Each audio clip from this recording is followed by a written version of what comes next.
In this book, you will learn to make friends with money, and you will always have a surplus. Your desire to be rich is a desire for a fuller, happier, more wonderful life. It is a cosmic urge. It is good and very good. Begin to see money in its true significance as a symbol of exchange. It means to you freedom from want. It means beauty, luxury, abundance, and refinement. As you read this chapter, you are probably saying, I want more money. I am worthy of a higher salary than I'm receiving. I believe most people are inadequately compensated. One of the reasons many people do not have more money is that they are silently or openly condemning it. They refer to money as filthy lucre, or they believe that love of money is the root of all evil. Another reason they do not prosper is they have a sneaky subconscious feeling there is some virtue in poverty. This subconscious pattern may be due to early childhood training, superstition, or it could be based on a false interpretation of the scriptures. There is no virtue in poverty. It is a disease like any other mental disease. If you were physically ill, you would think there was something wrong with you. You would seek help, or do something about the condition at once. Likewise, if you do not have money constantly circulating in your life, there is something radically wrong with you. Money is only a symbol. It has taken many forms as a medium of exchange down through the centuries, such as salt, beads, trinkets of various kinds. In early times, man's wealth was determined by the number of sheep or oxen he had.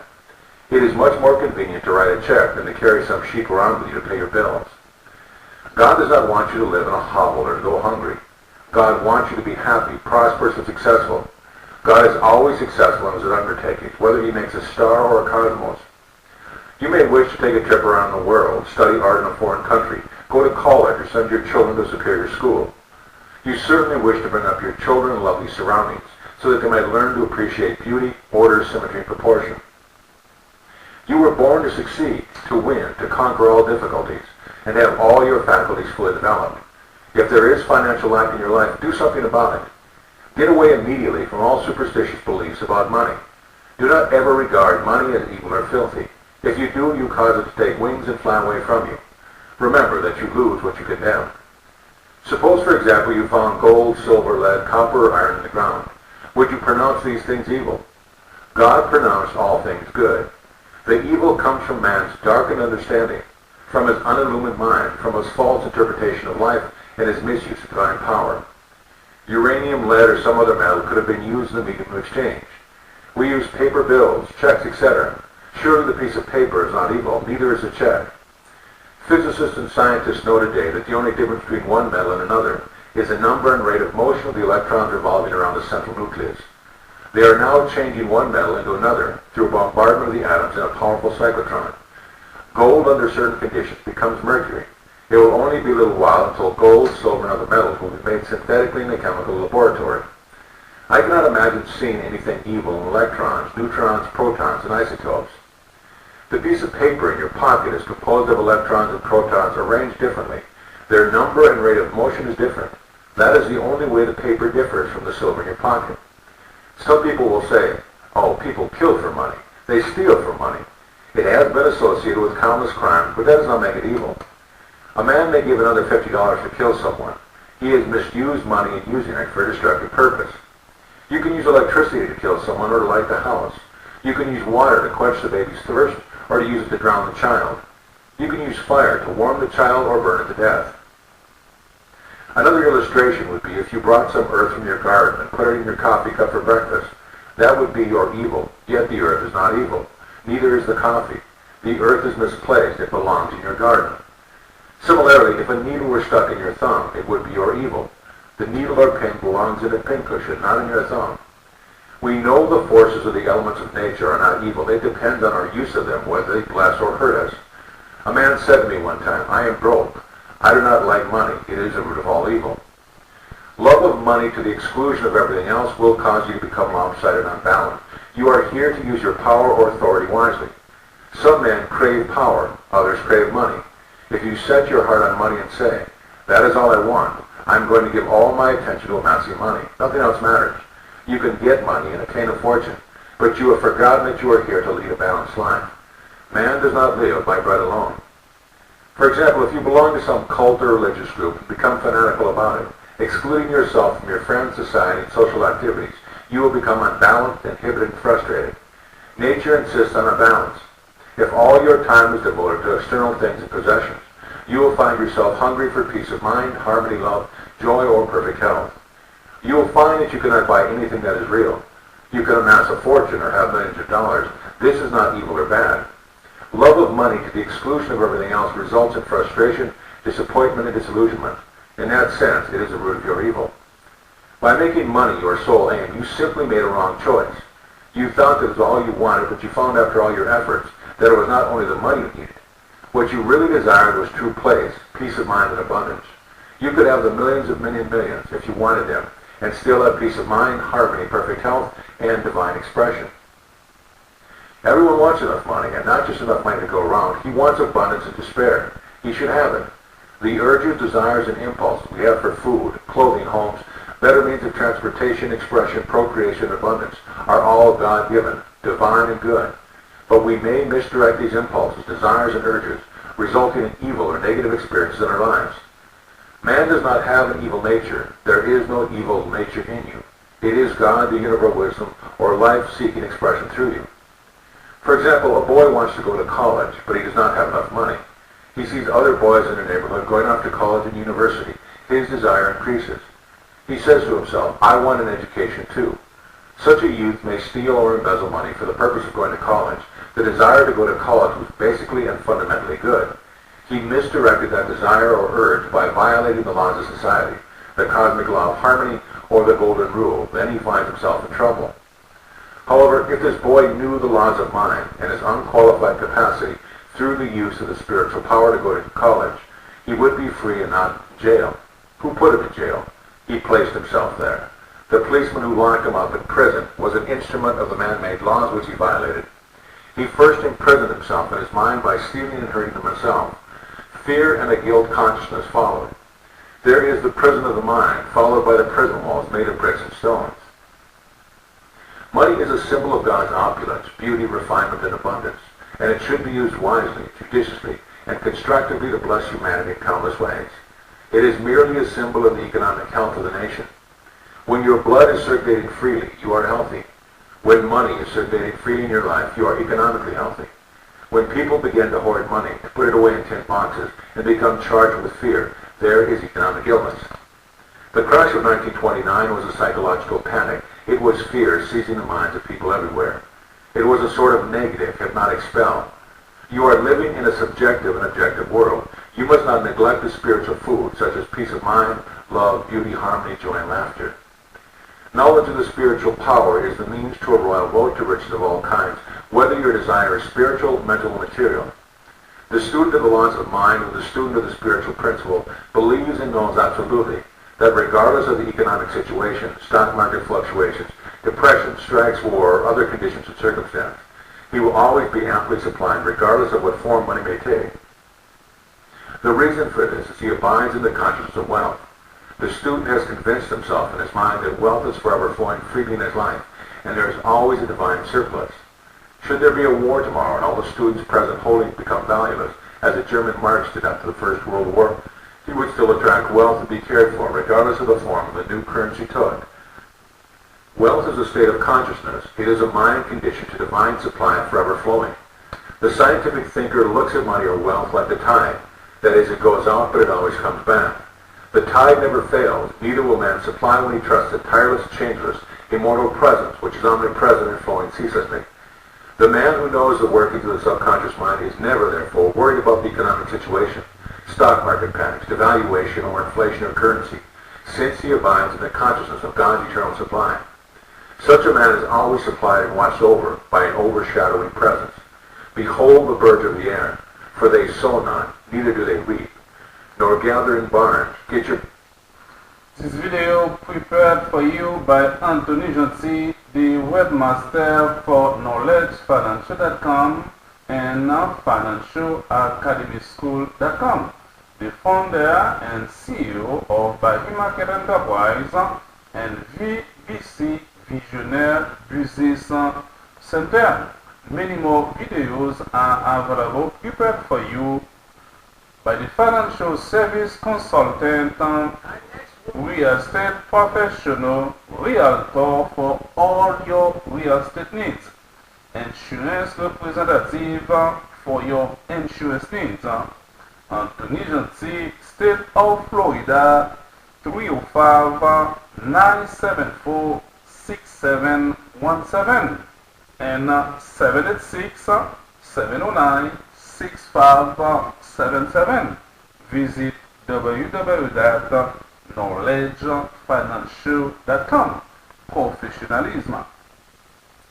As a successful real estate professional, your listings will be on over 100 different websites, blogs, and social media, where thousands of buyers or potential buyers will be able to see your property. Let me be your trusted real estate advisor. Let me be your informational sources. It is permitted you as a buyer or a seller to use my precious time, my expertise, use my market knowledge, use my experience. I'm willing, I'm ready to invest time, money, and effort to make your real estate experience the best it can be. 305-974-6717 or 786-709-6577, or for more information visit www.knowledgefinancial.com. Let's continue. In the beginning, people who are in financial difficulties do not get results with such affirmations as, I am wealthy, I am prosperous, I am successful. Such statements may cause their conditions to get worse. The reason is the subconscious mind will only accept the dominant of two ideas, or the dominant mood or feeling. When they say, I am prosperous, their feeling of lack is greater, and something within them says, no, you're not prosperous, you're broke. The feeling of lack is dominant, so that each affirmation calls forth the mood of lack, and more lack becomes theirs. The way to overcome this for beginners is to affirm what the conscious and subconscious mind will agree upon. Then there will be no contradiction. Our subconscious mind accepts our beliefs, feelings, convictions, and what we consciously accept is true. A man could engage the cooperation of his subconscious mind by saying, I am prospering every day. I am growing in wealth and wisdom every day. Every day my wealth is multiplying. I am advancing, growing, and moving forward financially. These and similar statements would not create any conflict in the mind. For instance, if a salesman has only 10 cents in his pocket, he could easily agree that he could have more tomorrow if he sold a pair of shoes tomorrow. There is nothing within him which says his sales could not increase. He could use statements such as, my sales are increasing every day. I am advancing and moving forward. He would find these would be sound psychologically and acceptable to his mind, and they would produce desirable fruit. The spiritually advanced student who quickly, knowingly, and feelingly says, I am prosperous, I am successful, I am wealthy, gets wonderful results also. Why would this be true when they think, feel, or say, I am prosperous? They mean God is all supply or infinite riches, and what is true of God is true of them. When they say, I am wealthy, they know God is infinite supply, the inexhaustible treasure house, and what is true of God is therefore true of them, for God is within them. Many men get wonderful results by dwelling on three abstract ideas, such as health, wealth, and success. Health is a divine reality or quality of God. Wealth is of God. It is eternal and endless. Success is of God. God is always successful in all his undertaking. The way they produce remarkable results is to stand before a mirror as they shave and repeat for 5 or 10 minutes, health, wealth, and success. They do not say, I am healthy or I am successful. They create no opposition in their minds. They are quiet and relaxed, thus the mind is receptive and passive. Then they repeat these words. Amazing results follow. All they are doing is identifying with truths that are eternal, changeless, and timeless. You can develop a wealth consciousness, put the principles enunciated and elaborated on in this book to practice, and your desert will rejoice and blossom as a rose. I worked with a young boy in Australia many years ago who wanted to become a physician and surgeon, but he had no money, nor had he graduated from high school. For expenses, he used to clean doctors' offices, wash windows, and do odd jobs. He told me that every night as he went to sleep, he used to see a diploma on his wall with his name in big bold letters. He used to clean and shine the diplomas in the medical building where he worked. It was not hard for him to engrave the diploma in his mind and develop it there. I do not know how long he continued this imagining, but it must have been for some months. Results followed as he persisted. One of the doctors took a great liking to this young boy, and after training him in the art of sterilizing instruments, giving hypodermic injections and other miscellaneous first aid work, he became a technical assistant in his office. The doctor sent him to high school and also to college at his own expense. Today this man is a prominent doctor in Montreal, Canada. He had a dream, a clear image in his mind. His wealth was in his mind. Wealth is your idea, desire, talent, urge for service, capacity to give to mankind, your ability for usefulness to society, and your love for humanity in general. This young boy operated a great law unconsciously. Thomas Troward said, "Having seen the end, you have willed the means to the realization of the end." The end in this boy's case was to be a physician. To imagine, see, and feel the reality of being a doctor now, to live with that idea, sustain it, nourish it, and to love it until through this imagination is penetrated the layers of the subconscious mind, become a conviction, and pave the way to the fulfillment of your dreams. He could have said, "I have no education. I do not know the right people. I am too old to go to school now. I have no money. It would take years, and I am not intelligent." He would then be beaten before he started. His wealth was in the use of his spiritual power within him, which responded to his thought. The means or the way in which our power is answered is always hidden from us, except that occasionally we may intuitively perceive a part of the process. My ways are past finding out. The ways are not known. The only thing man has to do is to imagine and accept the end in his mind and leave its unfoldment to the subjective wisdom within. Oftentimes the question is asked, what should I do after meditating on the end and accepting my desire in consciousness? The answer is simple. You will be compelled to do whatever is necessary for the unfoldment of your ideal. The law of the subconscious is compulsion. The law of life is action and reaction. What we do is the automatic response to our inner movements of the mind, inner feeling and conviction. A few months ago, as I went to sleep, I imagined I was reading one of my most popular books, Magic of Faith, in French. I began to realize and imagine this book going to an all-French-speaking nation. For several weeks I did this every night, falling asleep with the imaginary French edition of Magic of Faith in my hands. Just before Christmas in 1954, I received a letter from a leading publisher in Paris, France, enclosing a contract drawn up asking me to sign it, giving him permission to publish and promote abroad to all French-speaking countries the French edition of Magic of Faith. You might ask me, what did I do about the publishing of this book after prayer? I would have to say nothing. The subjective wisdom took over and brought it to pass in its own way, which was a far better way than any method I could consciously devise. All of our external movements, motions, and actions follow the inner movements of the mind. Inner action precedes all outer action. Whatever steps you take physically or what you seem to do objectively will all be a part of a pattern which you are compelled to fulfill. Accepting the end wills the means to the realization of the end. Believe that you have it now and you shall receive it. We must cease denying our good, realize that the only thing that keeps us from the riches that lie all around us is our mental attitude, or the way we look at God, life, and the world in general. Know, believe, and act on a positive assumption that there is no reason why you cannot have, be, and do whatever you wish to accomplish through the great laws of God. Your knowledge of how your mind works is your Savior and Redeemer. Thought and feeling are your destiny. You possess everything by right of consciousness. The consciousness of health produces health. The consciousness of wealth produces wealth. The world seems to deny or oppose what you pray for. Your senses sometimes mock and laugh at you. If you say to your friend that you are opening up a new business for yourself, he may proceed to give you all the reasons why you are bound to fail. If you are susceptible to his hypnotic spell, he may instill fear of failure in your mind.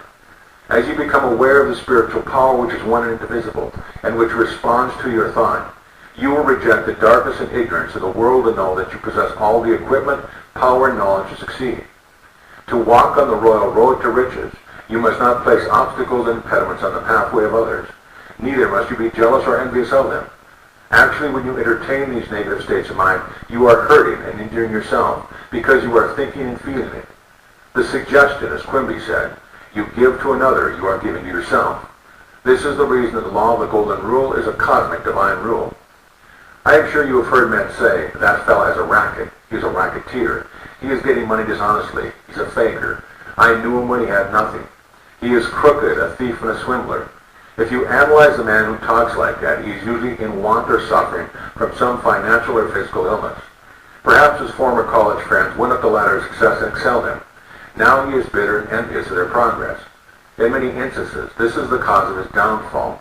Thinking negatively on these classmates and condemning their wealth causes the wealth and prosperity he is praying for to vanish and flee away.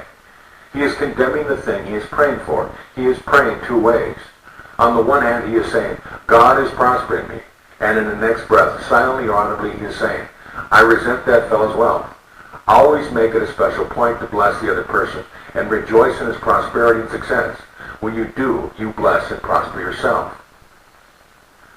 If you go into the bank and see your competitor across the street deposit 20 times more than you do, or you see him deposit $10,000, rejoice and be exceedingly glad to see God's abundance being manifest through one of his sons. You are then blessing and exalting what you are praying for. What you bless, you multiply. What you condemn, you lose. If you are working in a large organization and you are silently thinking of and resenting the fact that you are underpaid, and that you are not appreciated, and that you deserve more money and greater recognition, you are subconsciously severing your ties with that organization. You are setting a law in motion, and then the superintendent or manager says to you, we have to let you go. You dismissed yourself. The manager was simply the instrument through which your own mental negative attitude was confirmed. In other words, he was a messenger telling you what you conceived as true about yourself. It was an example of law of action-reaction. The action was the internal movement of your mind. The reaction was the response of the outer world to conform to your inner thinking. Perhaps as you read this, you are thinking of someone who has prospered financially by taking advantage of others, by defrauding them, by selling them unsound investments in property, etc. The answer to this is obvious, because if we rob, cheat, or defraud another, we do the same to ourselves. In reality, in this case, we are actually hurting or robbing from ourselves. We are in a mood of lack in the first place, which is bound to attract loss to us. The loss may come in many ways. It may come in the loss of health, prestige, peace of mind, social status, sickness in the home or in business. It may not necessarily come in loss of money. We must not be short-sighted and think that the loss has to come in just dollars and cents. Isn't it a wonderful feeling to place your head on a pillow at night and feel you are at peace with the whole world, and that your heart is full of goodwill toward all? There are some people who have accumulated money the wrong way by trampling on others, trickery, deceit, and chicanery. What is the price? Sometimes it is mental and physical disease, guilt complexes, insomnia, or hidden fears. As one man said to me, yes, I run roughshod over others. I got what I wanted, but I got cancer doing it. He realized he had attained his wealth in the wrong way. You can be wealthy and prosperous without hurting anyone. Many men are constantly robbing themselves. They steal from themselves peace of mind, health, joy, inspiration, happiness, and the laughter of God. They may say that they have never stolen, but is it true? Every time we resent another or are jealous or envious of another's wealth or success, we are stealing from ourselves. These are the thieves and robbers which Jesus cast out of the temple. Likewise, you must cast them out incisively and decisively. Do not let them live in your mind. Cut their heads off with the fire of right thought and feeling. I remember in the early days of the war reading about a woman in Brooklyn, New York, who went around from store to store buying up all the coffee she could. She knew it was going to be rationed. She was full of fear that there would not be enough for her. She bought as much as she could stored in her cellar. That evening she went to church services. When she came home, burglars had broken down the door, stolen not only the coffee, but silverware, money, jewelry, and other things. This good woman said what they all say. Why did this happen to me when I was at church? I never stole from anyone. Is it true? Was she not in the consciousness of lack and fear when she began to hoard supplies of coffee? Her mood and fear of life were sufficient to bring about loss in her home and possession. She did not have to put her hand in the cash register or rob a bank. Her fear of lack produced lack. This is the reason that many people, who are what society calls good citizens, suffer loss. They are good in the worldly sense, that is, they pay their taxes, they obey the laws, vote regularly, and are generous to charities. But they are resentful of others' possessions, their wealth, their social position. If they would like to take money when no one was looking, such an attitude is definitely and positively a state of lack, and may cause the person who indulges in such a mental state to attract charlatans or knaves, who may swindle or cheat them in some business transaction. Before the outer thief robs us, we have first robbed ourselves. There must be an inner thief before the outer one appears. A man can have a guilt complex and accuse himself constantly. I knew such a man. He was very honest as a teller in the bank. He never stole any money, but he had an illicit romance. He was supporting another woman and denying his family. He lived in fear that he would be discovered. A deep sense of guilt resulted. Fear follows guilt. Fear causes the contraction of the muscles and mucous membranes. Acute sinusitis developed. Medication gave him only temporary relief. I explained to this client the cause of his trouble and told him the cure was to give up his outside affair. He said he couldn't. She was his soulmate, and that he had tried, he was always condemning and accusing himself. One day he was accused by one of the officials of the bank of having embezzled some money. It looked serious for him, as the evidence was circumstantial. He became panic-stricken and realized the only reason he was wrongfully accused was that he had been accusing and condemning himself. He saw how mind operates. Inasmuch as he was always accusing himself on the inner plane, he would be accused on the outer. He immediately broke off the relationship with the other woman due to shock of being accused of embezzling and began to pray for divine harmony and understanding between himself and the bank official. He began to claim, "There is nothing hidden that is not revealed. The peace of God reigns supreme in the minds and hearts of all concerned." Truth prevailed. The whole matter was dissolved in the light of truth. Another young man was discovered as the culprit. The bank teller knew that only through prayer was he saved from a jail sentence. The great law is, as you would that men should think about you, think you about them in the same manner.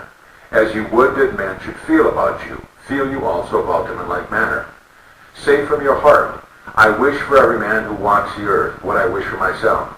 The sincere wish of my heart is, therefore, peace, joy, love, and abundance, and God's blessing to all men everywhere. Rejoice and be glad in the progression, advancement, and prosperity of all men. Whatever you claim is true for yourself, claim it for all men everywhere. If you pray for happiness and peace of mind, let your claim be peace and happiness for all. Do not ever try to deprive another of any joy. If you do, you deprive yourself. When the ship comes in for your friend, it comes in for you also. If someone is promoted in your organization, be glad and happy. Congratulate him. Rejoice in his advancement and recognition. If you are angry or resentful, you are demoting yourself. Do not try to withhold from another his God-given birthright to happiness, success, achievement, abundance, and all good things. Jesus said, "Store up for yourself treasures in heaven, where the moth and rust doth not consume, and where thieves cannot break through and steal." Hatred and resentment rot and corrode the heart, causing us to become full of scars, impurities, toxins, and poisons. The treasures of heavens are the truth of God which we possess in our soul. Fill your minds with peace, harmony, faith, joy, honesty, integrity, loving kindness, and gentleness. Then you will be sowing for yourself treasures in the heavens of your mind. If you are seeking wisdom regarding investments, or if you are worried about your stocks or bonds, quietly claim, "Infinite intelligence governs and watches all over my financial transactions, and whatever I do I shall prosper." Do this frequently, and you will find that your investments will be wise. Moreover, you will be protected from loss, as you will be promoted to sell these securities or holdings before any loss accrues to you. Let the following prayer be used daily by you regarding your home, business, and possession. The overshadowing presence which guides the planets on their courses and causes the sun to shine watches over all my possessions, home, business, and all things that are mine. God is my fortress and vault. All my possessions are secure in God. It is wonderful. By reminding yourself daily of this great truth and by observing the laws of love, you will always be guided, watched over, and prosper in all your ways. You will never suffer from loss, for you have chosen the Most High as your counselor and guide. The envelope of God's love surrounds, enfolds, and encompasses you at all times. You rest in the everlasting arms of God. All of us should seek an inner guidance for our problems. If you have a financial problem, repeat this before you retire at night. "Now I shall sleep in peace. I have turned this matter over to God, wisdom within. It knows only the answer. As the sun rises in the morning, so will my answer be resurrected. I know the sunrise never fails." Then go off to sleep. Do not fret, fuss, and fume over a problem. Night brings counsel. Sleep on it. Your intellect cannot solve all your problems. Pray for the light that is to come. Remember that the dawn always comes. Then the shadows flee away. Let your sleep every night be a contented bliss. You are not a victim of circumstances, except you believe you are. You can rise and overcome any circumstances or condition. You will have different experiences as you stand on the rock of spiritual truth, steadfast and faithful to your deeper purpose and desires. In large stores, the management employs store detectives to prevent people from stealing. They catch a number every day trying to get something for nothing.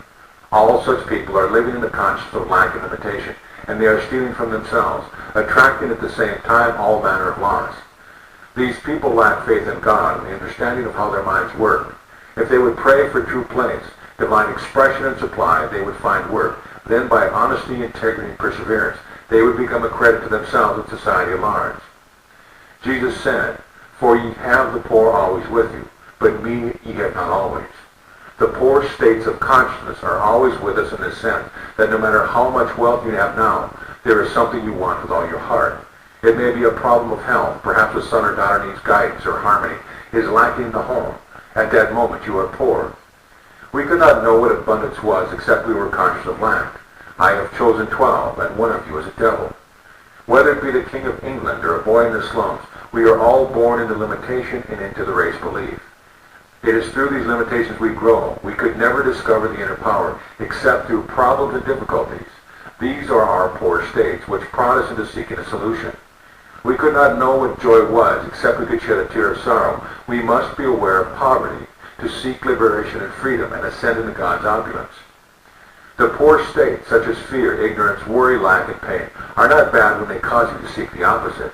When you get into trouble and get kicked from pillar to post, when you ask negative, heart-rendering questions such as, why are all these things happening to me?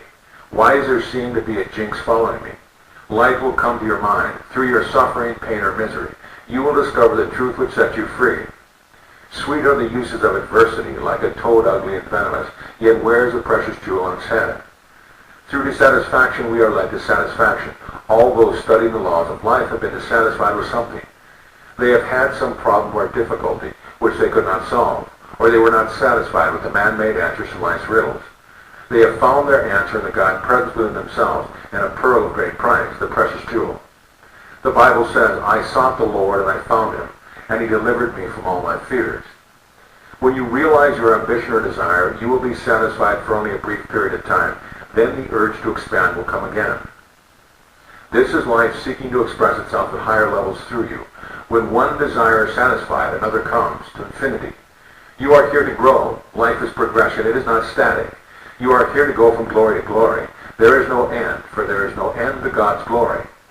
We are all poor in the sense we are forever seeking more light, wisdom, happiness, and greater joy out of life. God is infinite, and never in eternity could you exhaust the glory, beauty, and wisdom which is within. This is how wonderful you are. In the absolute state, all things are finished. But in the relative world, we must awaken to the glory which was ours before the world was. No matter how wise you are seeking more wisdom, so you are still poor. No matter how intelligent you are in the field of mathematics, physics, or astronomy, you are only scratching the surface. You are still poor. The journey is ever onward, upward, Godward. It is really an awakening process, whereby you realize creation is finished. When you know God does not have to learn, grow, expand, or unfold, you begin to gradually awaken from the dream of limitation and become alive in God. As the scales of fear, ignorance, race belief, and mass hypnosis fall from your eyes, you begin to see as God sees. The blind spots are removed. Then you begin to see the world as God made it, for we begin to see it through God's eyes. Now you see. This video prepared for you by Anthony Gentil, the webmaster for KnowledgeFinancial.com and FinancialAcademySchool.com, the founder and CEO of Bayou Market Enterprise and VBC Visionaire Business Center. Many more videos are available for you, prepared for you by financial service consultant Anthony Gentil. Real estate professional, realtor for all your real estate needs, insurance representative for your insurance needs. Anthony Gentil, State of Florida, 305-974-6717, 786-709-6577, or visit KnowledgeFinancial.com. Professionalism. As a successful real estate professional, your listings will be on over 100 different websites, blogs, and social media, where thousands of potential buyers will be able to see your property. Let me be your trusted real estate advisor. Let me be your informational sources. It is permitted you as a buyer or a seller, you will be able to use my precious time, my expertise, my market knowledge, and my experience. I am ready to invest time, money, and effort to make your real estate experience the best it can be. 786-709-6577, or 305-974-6717. Begin now to stir up the gift of God by completely rejecting the evidence of senses, the tyranny and disposition of the race mind, and give complete recognition of the spiritual power within you as the only cause, the only power, and the only presence. Know that it is a responsive and beneficent power. Draw nigh unto it, and it will draw nigh unto you. Turn to it devotedly with assurance, trust, and love. It will respond to you as love, peace, guidance, and prosperity. It will be your comforter, guide, counselor, and your heavenly Father. You will then say, God is love, I have found him, and he truly has delivered me from all my fears. Furthermore, you will find yourself in green pastures, where abundance and all of God's riches flow freely through you. Say to yourself freely and joyously during the day, I walk in the consciousness of the presence of God all day long. His fullness flows through me at all times, filling up all the empty vessels in my life. When you are filled full of the feeling of being what you long to be, your prayer is answered. Are all the vessels full in your life? Look under health, wealth, love, and expression. Are you fully satisfied on all levels? Is there something lacking in one of these full? Prepared for you by Anthony Jancy, the webmaster for KnowledgeFinancial.com and FinancialAcademySchool.com, the founder and CEO of Bayou Market Enterprise and VBC Visionaire Business Center. Many more videos are available, prepared for you by the financial service consultant Anthony Jancy, real estate professional for all your real estate needs, insurance representative for your insurance needs. Anthony Jancy, State of Florida, 305-709-6577 or 305-974 and 6717 or visit www.knowledgefinancial.com. Truth or wisdom is the overall desire of every man. This comes under the classification of expression. You wish to express more and more of God here and now. Through your lack, limitation, and problems, you grow in God's light and you discover yourself. There is no other way whereby you could discover yourself.